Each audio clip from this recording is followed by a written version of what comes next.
નમસ્કાર વાલા વિદ્યાર્થી મિત્રો અને આદરણીય વાલીગણ. આજે આપણે અમદાવાદમાં ફૈયાઝ અલી અને એમના ફાધરની સાથે છીએ, જેમનું 10મા ધોરણનું રિઝલ્ટ ખૂબ સરસ આવ્યું છે. એમના પર્સન્ટેજ કદાચ કોઈના માટે ઓછા હોઈ શકે, પણ મારું હંમેશાથી માનવું રહ્યું છે કે રિઝલ્ટ એ વ્યક્તિગત છે, કે કોઈ પણનું રિઝલ્ટ કોઈ સાથે કમ્પેર ન થઈ શકે. આપણું રિઝલ્ટ માત્ર આપણી સાથે જ કમ્પેર થઈ શકે. એનું જો કોઈ ઉત્તમ ઉદાહરણ આપણી પાસે હોય તો મને લાગે છે કે ફૈયાઝ અલી છે. તો હું તમને વિનંતી કરું કે તમારું પૂરું નામ, તમારું 10મા ધોરણનું શું રિઝલ્ટ આવ્યું છે એ આપણા વિદ્યાર્થી મિત્રોને તમે જણાવો. મારું નામ છે મલેક મોહમ્મદ ફૈયાઝ અલી રિયાઝ મોહમ્મદ મલેક. મારા 10મા ધોરણમાં 77% આવ્યા છે. તમારા ગણિત, વિજ્ઞાન અને સામાજિક વિજ્ઞાનના માર્ક્સ પણ કહેજો બેટા.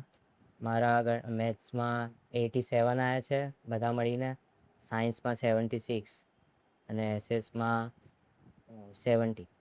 બરાબર. હવે બેટા તમે આપણા વિદ્યાર્થીઓને એ જણાવો કે 9thનું તમારું જે મેથેમેટિક્સનું કામ હતું, જે તમારો મેથેમેટિક્સ માટેનો ડર હતો, કે જે મેથેમેટિક્સના પ્રોબ્લેમ હતા, ત્યાંથી લઈ અને આ મેથેમેટિક્સનું તમારું જે 76 માર્ક્સ આવ્યા, એ 87 માર્ક્સ તમારે આવ્યા, એ તમારી જર્ની થોડી ડિસ્ક્રાઇબ કરો કે 9thના મેથેમેટિક્સના જે માર્ક્સથી લઈ અને આ 87, that is very good result, ત્યાં સુધી તમે કઈ રીતે પહોંચ્યા? હું મેથ્સમાં મને ને ભૂમિતિના ચેપ્ટર હતા, એમાં થોડી તકલીફ પડતી હતી. બરાબર. તો એમાં પછી પેન્ટેડમાં જોયું બધું, તો તકલીફ દૂર થઈ ગઈ થોડી. બરાબર. પછી મેં મહેનત કરી, પછી રિઝલ્ટ પછી પેન્ટેડમાં પછી પહેલી એક્ઝામ આવી, તેમાં થોડા ઓછા માર્ક્સ આવ્યા. પછી બીજી પ્રિલિમમાં પણ થોડા ઓછા આવ્યા, પણ બોર્ડમાં જો સવારે લેક્ચર રાખતા હતા, બધા લેક્ચર હતા, એ જોઈને તૈયારી કરી, પછી સારું રિઝલ્ટ આવ્યું, 87 માર્ક્સ આવી ગયા. તો આના ઉપરથી આપણે સાહેબ એ કહી શકીએ કે જો કોઈ વસ્તુને આપણે ધગશથી કરીએ, એના પાછળ થોડી મહેનત કરીએ, અને જો આ મહેનતને યોગ્ય દિશા મળી જાય તો આ પરિણામ તમે અચીવ કરી જ શકો. સામાજિક વિજ્ઞાન સબ્જેક્ટ માટે સર ભાઈ સાથે તમે કઈ વાત કરો. પહેલા તો ફૈયાઝભાઈ અને તેના તમામ પરિવારજનો અને તમામને શુભકામના કે ભાઈ સરસ મજાનું રિઝલ્ટ લાવ્યો ભાઈ તું. બરાબર છે. તું કહે છો કે ભાઈ 9મા ધોરણમાં મને મેથ ગણિતની અંદર અઘરું પડતું. બરાબર. ઘણીવાર વિદ્યાર્થીઓને એવું હોય કે ભાઈ કોઈ પર્ટિક્યુલર સબ્જેક્ટ છે એ ન સમજાતો હોય, પણ ભાઈએ હમણાં એના વાલી સાથે વાત થઈ તો એવું અમને કીધું કે એ યુટ્યુબમાં કોઈ ટોપિક ઉપર વિડીયો જોતો હતો, અને જોતામાં એને પેન્ટેડના વિડીયો ગણિતનો જોવા મળ્યો. ભાઈનું ગણિત નબળું હતું, પરંતુ એ ગણિતના વિડીયો જોઈને એને સમજમાં પડ્યું. પછી એ રહેતા પ્લેલિસ્ટમાં દરેક વિડીયો છે જોતો થયો, અને એનાથી તારું રિઝલ્ટ સુધર્યું. બરોબર છે ભાઈ. બીજું કે સમાજની અંદર, વિજ્ઞાનની અંદર પણ તારા માર્ક્સની અંદર શું સુધારો આવ્યો એના વિશે થોડુંક કે ભાઈ. એસએસમાં તો આવતા હતા માર્ક્સ, પણ થોડું મોટા સવાલ જોઈને યાદ નતા રહેતા. હા, તો એ મોટા સવાલ છે, સાલવારી છે, એ તને કઈ રીતે ફાયદો થયો, ક્યાંથી ફાયદો થયો એના વિશે થોડુંક કે. હા, તમારે એસએસના લેક્ચર જોયા. બરોબર. એમાં જોયા, પછી થોડા જોતા હતા, પણ વચ્ચે ડિસ્ટર્બન્સ તો આવતું હતું.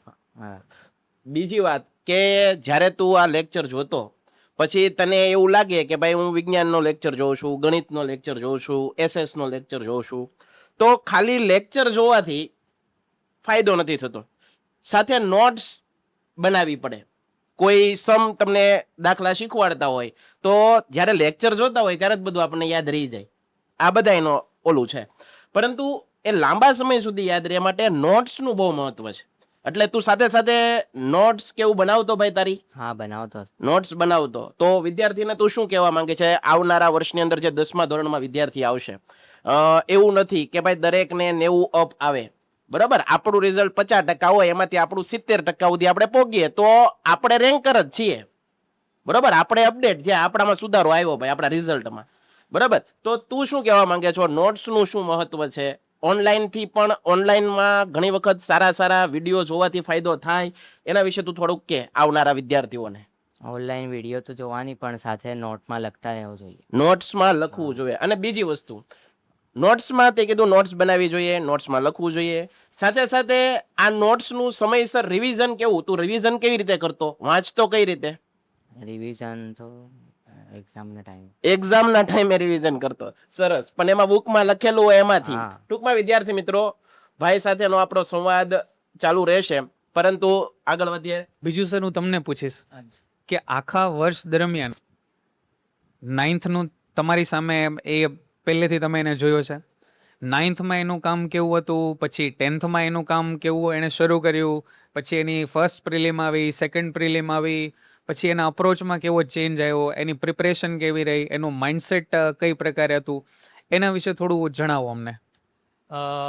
એકચ્યુઅલી નાઇન્થના જે રિઝલ્ટના કરતાં 10થમાં બહુ ડિફરન્સ છે. અને એકચ્યુઅલી નાઇન્થમાં એને થોડુંક કોન્ફિડન્સનો બી અભાવ હતો. અને મેથ્સમાં તો થોડું ડિફિકલ્ટ લાગતું જ હતું અમને. પણ જેમ એણે કીધું કે જે મોટા સવાલોને જોતા હતા, તો એની મમ્મીની બી કમ્પ્લેન હતી જ કે નાના સવાલનો તો ઇસ્યુ નથી, બટ મોટા ક્વેશ્ચન્સ આવે છે તો એમાં કંઈક રહી જાય છે. પણ જ્યારે તમારું જે એને રેન્ડમલી લેક્ચરને ચેક કર્યા અને પછી એનરોલ થયો અને તમારી જે સિસ્ટમ એને થોડીક ફોલો કરી અને સિસ્ટમેટિક નોટ્સ બનાવવાની ચાલુ કરીને પછી એને ધીરે ધીરે કોન્ફિડન્સ બી એમાં આવ્યો. અને કોન્ફિડન્સ પછી ફર્સ્ટ રિઝલ્ટ કરતાં સેકન્ડમાં થોડુંક પ્રિલિમમાં થોડુંક ઉપર આવ્યું. અને પછી ફાઇનલ રિઝલ્ટ તે તમને મેં બતાવી દીધું. પણ ડ્રાસ્ટિકલી ચેન્જીસ છે, કારણ કે અમને જે 9thમાં જે એનું ફાઇનલ રિઝલ્ટ હતું એના કરતાં જે 10મીમાં રિઝલ્ટ છે એનામાં બહુ તફાવત છે. અને અમે એના માટે તમને એપ્રિશિએટ બી કરીએ છીએ કે ભાઈ એને માટે બહુ સરસ અમને એક વે મળી ગયો, રસ્તો મળી, જેના કારણે એને આ રિઝલ્ટ એચીવ કરવામાં એને મદદ મળી. Thank you very much sir. અને બીજી વાત કે 10મા ધોરણનું રિઝલ્ટ છે એ માત્ર એક રિઝલ્ટ નથી. કદાચ એની અંદર કોઈને 95% આવ્યા હશે કે કોઈને 75% આવ્યા હશે, તો જો એને સાયન્સમાં એડમિશન લેવું હશે, કોમર્સમાં લેવું હશે, તો એડમિશન તો મળી જ જશે સર.